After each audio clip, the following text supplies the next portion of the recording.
Joaquin Niemann wins for the 5th time on the Live Golf Tour. And I don't know how many starts they've had. Is it 9 at this point? Probably, maybe 10. So he's won half the time virtually. He has, and this is again a stat. Sean Lowry's our guy who sends me live stats every week. I love that you get live stats every week from. It's so good. The Smiley Show, only on SportsGrid.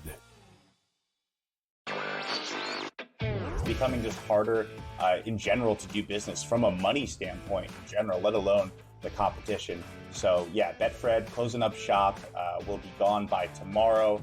We'll see if any sportsbook fills this void. It'll mean that there's a license up for grabs in Pennsylvania, which is one of the biggest states for sports betting and is home to a lot of other operators. At this point, we're getting to a time when no one's rushing into the market. Newswire, only on SportsGrid. It's edge rushers. That's where it is right now. And I think Myles Garrett is in a class of his own. I think TJ Watt's right there. I think Micah Parsons is right there. Certainly, those guys are very, very good. Myles Garrett is in a class of his own. He just absolutely is. When the advanced stats about the double team rate, his quarterback pressure rate, all of that, he just stands a notch. I don't want to say a big gap, but he stands a notch ahead of those guys. Game time decisions, only on SportsGrid. This is the moment every fan waits for. The countdown's over. The road to kickoff has begun. Play is here to stay. I'm not going to name names, Kevin. From win totals to player props, from division races to MVP debates, we've got eyes on every camp and data feeding 24/7, breaking down every angle across the league. Every pick, every edge, every line that matters. SportsGrid. Your road to kickoff starts now.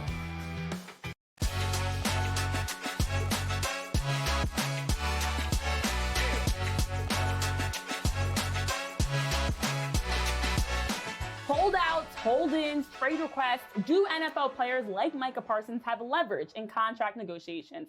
NFL insider Diana Rossini weighs in. Plus, how is it the Connecticut Sun sale was not brought to the WNBA Board of Governors? Hello and welcome in our front office for today from our FOS studios in New York City. I'm Renee Washington. And I'm Dan Roberts, subbing in for Baker. Thanks for joining us every day here on FOS Today. We talk about the intersection of sports, business, and culture beyond the NFL and the WNBA. Today we'll talk a lot about NBA as well. So much action to get into. Let's dive in the shoot-around. Starting in the NCAA, they have announced that after a vote, the men's and women's March Madness tournament expansion beyond 16 teams is off the table for the upcoming 2025-26 season. But the senior vice president of basketball, Dan Gavitt, also did say the committees will continue their conversations on whether to expand to 72 or 76 teams in advance of the 2027 championship stand. Yeah, and look, I mean, everything is getting bigger. You could say madder when it comes to March Madness. This is going to happen. It sure looks like it's just a matter of when. And what's crazy is, like, all the purists say just leave it alone. This number is good. But you look over in college football, right, where that playoff keeps expanding. And let's remember, more teams means more games, means more days of games. The whole circus lasts longer. It means more revenue for everyone involved, more eyeballs, more media revenue. Everyone's happy, right? Unless you just feel like it's a glut. I don't know. If you're a basketball fan, no such thing as too much March Madness, right? Yeah, and I directly benefited from the 2011 ruling when they expanded to 6-18 as my LaSalle men's basketball team went to the Sweet 16. But there are logistics, media rights, and finances, resources that are also in play here. All right, over in Major League Volleyball and Pro Volleyball Federation, the two leagues are merging to form a combined league known as the MLV. 8 teams will compete in 2026. All of them are existing PVF franchises. And this is the latest of sports that we've heard of leagues merging. We've seen it in basketball, golf, football, others over the decades, Dan. Yeah, I just don't know, like, how much room there is for this many leagues, right? So this makes a lot of sense. I mean, I saw this news, and I think there was something like 4 pro volleyball leagues, and now you have 2 of them combining. I thought immediately of spring football, right? We've seen over the last, 5 to 8 years this play out where the XFL returned, the USFL returned, and the AAF, Alliance of American Football, launched. And I remember covering this all at once. There were 3 rival spring football leagues. The thinking was, there's no such thing as too much football. There's appetite for this. Well, fast forward years later, AAF ceased to exist. USFL and XFL combined to form the UFL. And the UFL, of course, as we reported on FOS Today just last week, getting a big investment from Mike Rapoli of Vitamin Water. So I sort of think of this in the same terms. Doesn't mean that these leagues all, won't succeed, but probably there should be maybe 2, not 4. And apparently there hasn't been enough football for Teddy Bridgewater. He's unretired again. Now, pending physical, he's expected to join the Tampa Bay Buccaneers. He first announced his retirement back at the end of the 2023 season, unretired later in December to sign with the Lions to be back at the Jared Goff. And now, as he's going through the process, he's no longer going to be coaching at Miami Northwestern High School, his alma mater. Of course, we already saw the financial issues of him being suspended for helping players with food and Ubers. But here we go, Dan, of much like Tom Brady, an unretiring quarterback back to the Buccaneers. Well, not only that, what this makes me think of is a trend that is sort of exciting on the media side that our media guys are always covering. And that is that when a big deal player or coach leaves the field and they become either a media commentator, a high school coach, a college coach, a GM, whatever it is, they're never quite done. You never can be sure that they're done playing or coaching, and inevitably they go back. We just talked about Saban last week. What's going to happen there, right? Absolutely. Well, over in the WNBA, how did the Connecticut Sun's recent sale miss an important step getting brought to the WNBA Board of Governors? Let's get into that in today's main event. So let's welcome in our FOS women's sports reporter, Annie Kosovo, to talk about this more. Annie, can you share more about your reporting around the historic $325 million sale for the Connecticut Sun that was never brought to the WNBA's Board of Governors? Yeah, so what I learned from multiple sources is that there was a deal on the table for that record $325 million. It was accepted by the Mohegan Tribe. The next step is to present it to the W, which at that point, it's supposed to be presented to the Board of Governors, who are then able to vote on the sale going through. Typically, when things reach that level, it's an understanding that the Board of Governors is going to approve such a vote. So the understanding was, okay, if we're accepting of this deal, it's going to be approved by the Board of Governors. The issue, again, from multiple sources, was that it was never presented to the Board of Governors to vote on. So the obvious next question, and I know you can only draw on what you know, but why would it not get brought to the Board of Governors? And I think the implication, or what people wonder, is there some reason that the league wouldn't want the Sun moved to Boston? Yeah, so that's the million-dollar question here, is why was this not presented to the Board of Governors? The WNBA has not gotten back to my question of why this was not presented to the Board of Governors. And I think, again, based on conversations, based on discussions around the league, and even based on the WNBA's statement, there is an emphasis on expansion here. And in the past, expansion has not gone up against the sale of teams, right? We've seen the history of the league. Take even the 2003 sale of the Orlando Miracle to the Mohegan Tribe. At that point, expansion was not in competition with the sale of a team. Right now, we're seeing these two situations come to a head in terms of expansion being on the table and these big sales of franchises. And as a result, there's a question now of, is the WNBA going to interfere with the sale of a franchise in order for that franchise to end up at one of these expansion locations over where the Mohegan Tribe wants it to end up? And just as a quick follow-up to that, I mean, the statement the W put out when the story first came out over the weekend that Pagliuca, who is a Celtics minority owner, had made an offer, made it sound almost a little bit scolding of the city. It said, look, we opened it up for expansion bids and Boston didn't apply. But as you point out, well, if the Sun were bought and moved to Boston, well, that's not an expansion team, right? That's a relocation, which we have to note as well. The sale of a franchise needs to be approved by the Board of Governors, as does the relocation of a franchise. But again, if a team is attempting to buy a franchise, take, again, for example, the Mohegan Tribe buying the team back in 2003. They bought the team with the understanding they were going to relocate it to Connecticut. That was, of course, subject to the approval of the Board of Governors, but there's an understanding that it'll be approved. So in this same instance, the sale and the relocation needs to be approved by the Board of Governors. But what we're seeing is the WNBA, even in their own statement, saying, well, Boston wasn't one of these 12 cities when you include Cleveland, Detroit, and Philly in the mix with the other 9. Wasn't one of these cities who bid for an expansion team. Well, why does that matter if they're attempting to buy the team? Now we're seeing it matters to the WNBA based on their own statements. So the question again is, will the WNBA interfere with where this team is sold? And this should be an exciting moment for the WNBA. And in the final 30 seconds we have with you, I'm curious your thoughts as Unrivaled continues to expand, increase salaries, adding more teams, adding more players, all this positive news as this league run by players for players. How much does that put a bigger spotlight on the recent WNBA hiccups around the CBA and even this Connecticut Sun sale? Listen, I think when it comes to a potential work stoppage, that isn't great for a league that is, a freight train at this moment. You don't want that freight train to stop. However, when you consider where players have the option to play, it's not just Unrivaled, it's also Athletes Unlimited, and it's also historically where they've gone to play, which is overseas.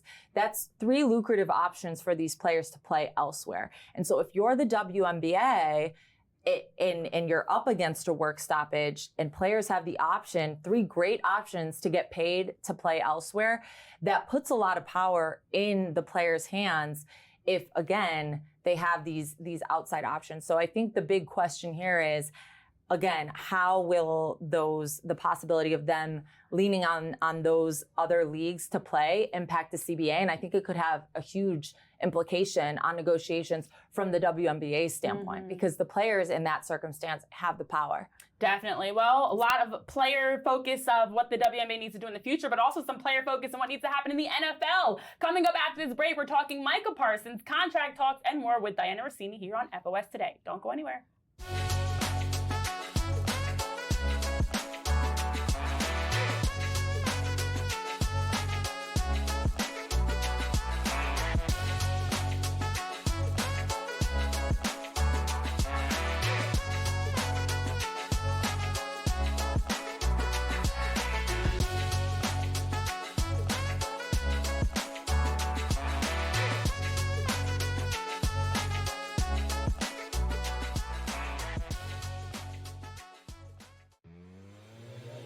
If I have to think long and hard about whether or not you're a Hall of Famer, you're not a Hall of Famer. I don't need to argue stats. I don't need to argue whether or not you are great. If Ichiro Suzuki is not a Hall of Famer, we don't need to have a baseball Hall of Fame.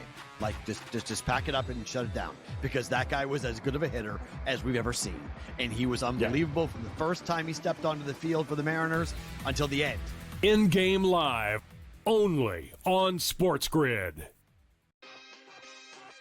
It's edge rushers. That's where it is right now. And I think Myles Garrett is in a class of his own. I think TJ Watt's right there. I think Micah Parsons is right there. Certainly, those guys are very, very good. Myles Garrett is in a class of his own. He just absolutely is. When the advanced stats about the double team rate, his quarterback pressure rate, all of that, he just stands a notch. I don't want to say a big gap, but he stands a notch ahead of those guys. Game time decisions, only on SportsGrid. It was already pretty solid up top, but you had the bottom that's that much better with Ryan O'Hearn and Lariano. Like, we now have a well-rounded lineup on top of a great pitching staff. Michael King is expected to start making his rehab starts. So you have him plus Pavetta plus Dylan Cease. You Darvish is back. You have the frontline pitching, the depth of the lineup, and now a great bullpen. You have it all. I really like it. Like, I do. Like, sometimes I get caught up in the Padres because of what they can be. Pro Baseball Today, only on SportsGrid. This is the moment every fan waits for. The countdown's over. The road to kickoff has begun. Play is here to stay. I'm not going to name names, Kevin. From win totals to player props, from division races to MVP debates, we've got eyes on every camp and data feeding 24/7, breaking down every angle across the league. Every pick, every edge, every line that matters. SportsGrid. Your road to kickoff starts now.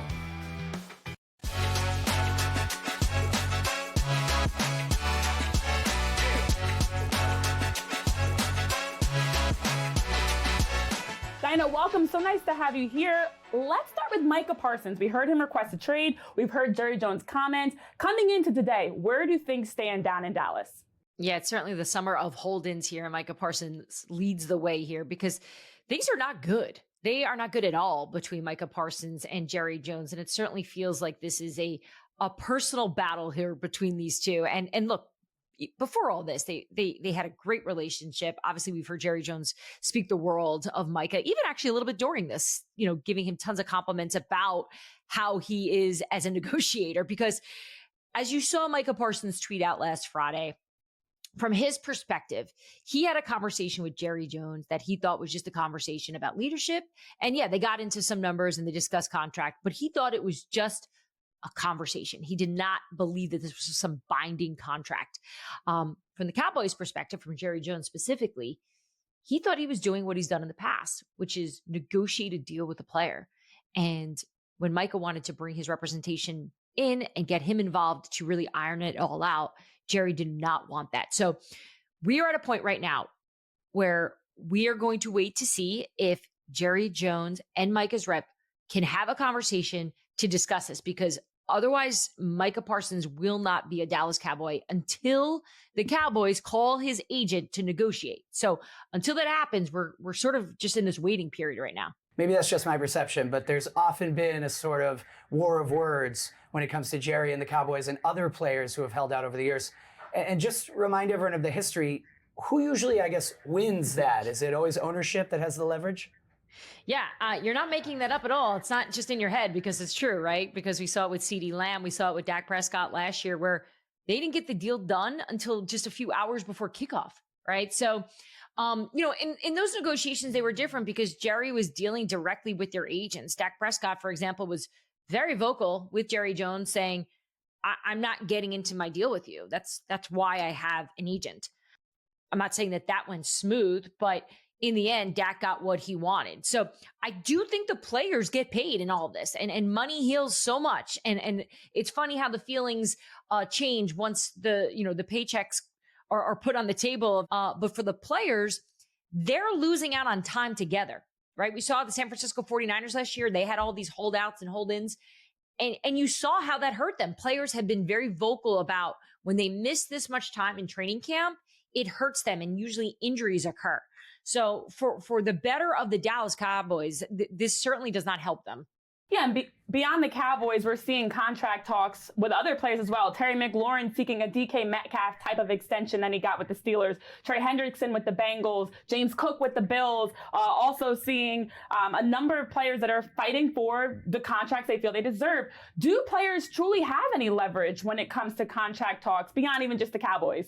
It depends on who it is, and depends how important they are. And the stars that you just named are that. They are stars. Terry McLaurin is the best offensive weapon outside their quarterback in Washington. And you look back at what he's done for that team, and even who that team was before before Jaden was on that team. He's a big reason why this team has had success, and a big reason why they went to the NFC Championship. Trey Hendrickson obviously led the league in sacks last year. He's holding in right now, and he's looking for that guaranteed money that he saw his teammates get. James Cook, I'd argue he's the second best offensive player on this Bills team. So you're not talking about low-level guys. These are players that these organizations need, and they need to get these deals done. Now, the good news is it's still early. It's early summer. It feels like it's, mid-October, but it's really only early August. Usually these things start heating up as we get closer to the start of the season. So look, I have a hard time believing of all of these hold-ins right now that these deals don't get done.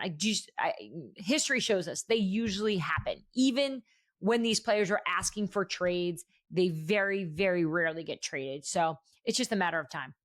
Diana, a big story for us that we've been covering closely on the business side is the NFLPA leadership kind of ongoing drama with who's going to be next up and all the little leaks that have come out. Do you think we're going to see any continued fallout there?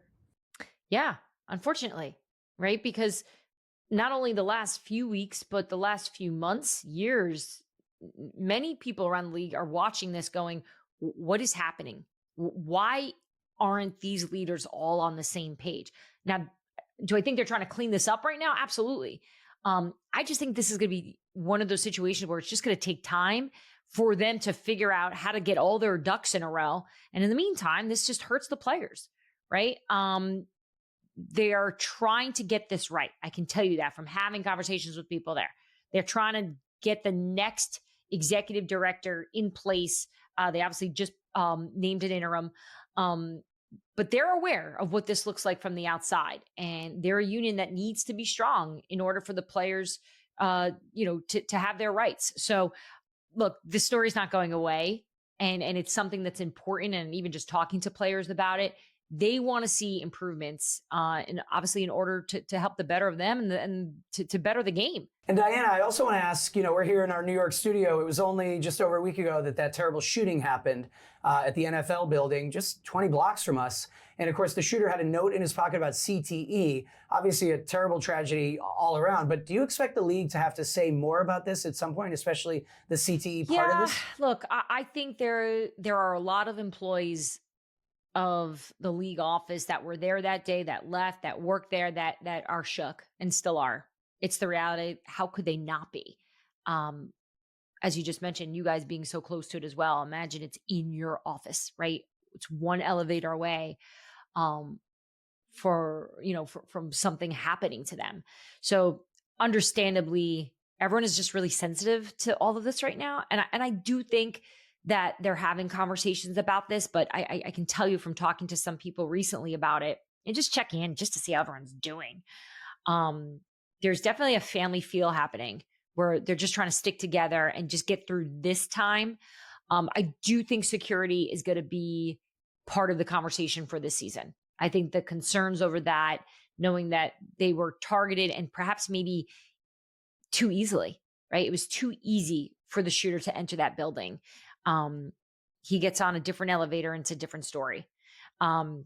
So I do think all the things you mentioned, all those topics are going to be addressed. I just don't think right now, as they're just kind of going through this recovery period of just getting set again and hopefully getting back in the building soon.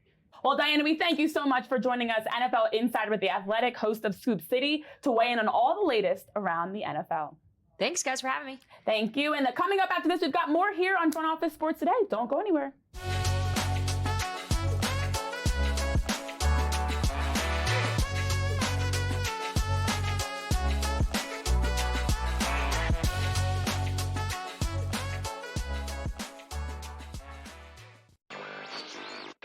They're in a decent spot. They actually had a really great quarter this past quarter, and they're crediting what they're calling a smarter approach to sports betting and player quality, not just being lucky and being on the winning side of more bets.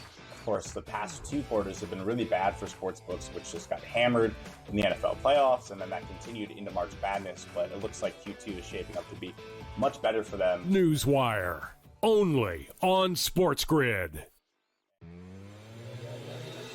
Want to hear a crazy stat, guys, with this Pittsburgh Pirate team? I brought this up yesterday. Out of 106 games, they have been involved in 27 shutouts, 13-4, 14 against. Over 1 out of every 4 Pittsburgh Pirate games ends in a shutout. How crazy is that? Total is 8 tonight. In-game live, only on SportsGrid. Was already pretty solid up top, but you had the bottom that's that much better with Ryan O'Hearn and Lariano. Like, we now have a well-rounded lineup on top of a great pitching staff. Michael King is expected to start making his rehab starts. So you have him plus Pivetta plus Dylan Cease. You Darvish is back. You have the frontline pitching, the depth in the lineup, and now a great bullpen. You have it all. I really like it. Like I do. Like sometimes I get caught up in the Padres because of what they can be. Pro Baseball Today, only on SportsGrid. Just more and more smoke, leading to the fire that is Keegan Bradley being on this team as a player. Yeah, I think we're all expecting it at this point. And, Keegan, he knows he can't play poorly in the playoffs. Like, he knows he needs to keep momentum going. And if he continues to play well, he's going to be on this team. The Smiley Show, only on SportsGrid.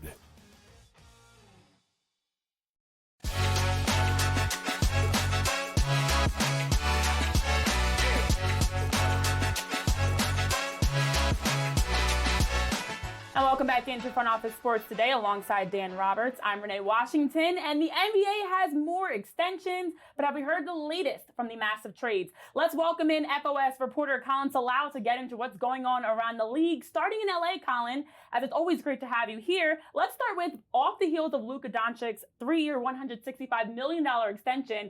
Superstar LeBron James congratulated him and was happy for this deal, but as I've heard from reports, the comments by Rich Paul do stand still. LeBron is considering whether his future will be in LA or not. What are your thoughts and what do you know about LeBron's future in LA? Yeah, I mean, LeBron has always been friendly with Luka. He's called him one of his favorite players to watch. He had him on the Mind the Game podcast. So I expect them to have a friendship. That is removed from the fact that he is, 40 and wants to win. And that's not what the Lakers have right now. So, LeBron's always been, as Windhorse, his favorite reporter, would say, a very calculated person and beyond basketball. So I expect him to continue to maintain his friendship, knowing full well that he could be with the Lakers next year, but continue to explore his options. I think you can do both, and that's what he's doing. Colin, if LeBron stays in LA, I mean, how much pressure is on this team, just as a watcher of ball, to go really far or win it all? Because year 2 with Luka, the first full season with him, I mean, disappointed last year after people thought they'd be immediately great. Interestingly enough, I think the pressure is more on Rob Pelinka because he wasn't able to build the team that they wanted or that people thought that they could get, which was getting a serviceable big man. And I think that's why LeBron is looking for a way out. I don't think he was satisfied with how they built their team. It was very clear in the playoffs. They had a talented roster. They have, him, Luka, and Austin Reeves, but they're missing a big man, and they didn't really solve that problem this offseason. So I think Pelinka has the eyes on him and not necessarily LeBron, because he's already won all that, he needs to win. LeBron James and Giannis Antetokounmpo, both in similar positions of watching to see which moves their teams make. Which of those two do you think is more likely to remain versus getting moved? I think the whole NBA has its eyes on Milwaukee and what happens there. If something goes wrong in the first, 25, 30 games this year. Now, I'm saying that he's probably going to play, but if something goes wrong in those first, 25, 30 games in Milwaukee this year, I expect teams to make offers, right? The Spurs can see what's going on with them throughout the first year, especially now with the De'Aaron Fox extension. Will they make an offer? Houston still could loom. There are a bevy of teams that are watching Milwaukee. So I think that whether it's within this season or next year, my eyes are on Milwaukee. Now, that being said, obviously, Giannis is a lot younger than LeBron, so he might be finding a way out as early as possible. Of course, yeah. I don't want Horford going to Golden State, as a Celtics fan, because I feel like the Warriors are already the closest thing to a rival of this current era Celtics team. But that's true. It feels like the only thing that we've heard from Golden State is Jimmy Butler working out with Jackie Chan doing martial arts. But Colin, last thing I have for you, this De'Aaron Fox extension, the 4-year, $229 million max contract he received, does that lock in this young core for the Spurs and show that they're going all in on this young talent with him and Wemby? I think it locks them in for a couple of years, but it depends on how this team performs to see whether it's going to last till the end, right? They have 2 young guards in Stephon Castle and Dylan Harper who could take the keys if they show that they can do better than De'Aaron Fox. Mm-hmm. And I can see a world where that could happen, especially when the money gets tight in maybe 3 or 4 years. Definitely a lot to keep an eye on. Colin, thank you so much for joining us to talk about it. And with that, let's head over to see what's bubbling at the FOS water cooler. Eagles running back Saquon Barkley spoke out after practice saying he will not be one of the 30 members on President Donald Trump's Council on Sports, Fitness, and Nutrition. In fact, Dan, he said he was shocked the president mentioned his name at all, and he's, quote, not really too familiar with it.